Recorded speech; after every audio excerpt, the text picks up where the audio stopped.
নমস্কার, আমি শুভেন্দু মুখার্জি। আমি একজন গ্রামীণ চিকিৎসক।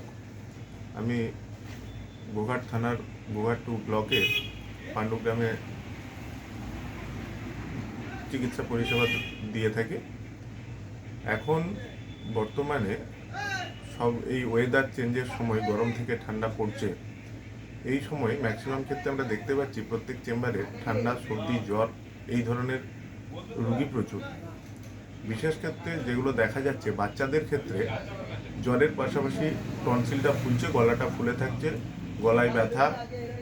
বাচ্চার মায়েরা এসে কমপ্লেন করছে বাচ্চাটার জ্বর, গলায় ব্যথা, কিছু খেতে পারছে না, তার সাথে 2-1 বার পাতলা পায়খানা করছে।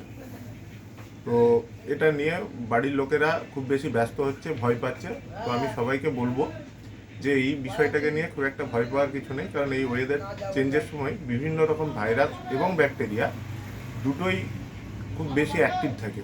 ম্যাক্সিমাম ক্ষেত্রে আমরা যে ইনফেকশনগুলো পাচ্ছি সেগুলো এই সময়ের জন্য সব বেশিরভাগটাই ভাইরাস গঠিত। তো এই জ্বরগুলো বাচ্চাদের ক্ষেত্রে 3 দিন, 4 দিন, 5 দিন অবধি থাকছে। তো অযথা ভয় পাওয়ার কিছু নেই। ওষুধ দোকানে বলে কোনো রকম অ্যান্টিবায়োটিক ওষুধ দেবেন না, কারণ ভাইরাল ইনফেকশনে অ্যান্টিবায়োটিক ওষুধের বিরাট কিছু কাজ নেই। তো জ্বর এলে জ্বরের ওষুধ প্যারাসিটামল প্রয়োজন মতো ডোজে খাওয়ান। আর তার পাশাপাশি ঠান্ডা অ্যালার্জির যেসব ওষুধগুলো পাওয়া যায়, লেভোসেট্রিজিন এবং মন্টেলুকাট্রিয়া সিরাপ, এগুলো একটু খাওয়ান। 3 দিন, 4 দিন, 5 দিন অবধি অপেক্ষা করুন। আর খুব বেশি জ্বর থাকলে হালকা কুসুম গরম জলেতে গামছা বা বাড়িতে রুমাল থাকলে সেগুলো ভিজিয়ে বাচ্চাকে একটু স্পঞ্জ করুন, যাতে জ্বরটা কমে যায়।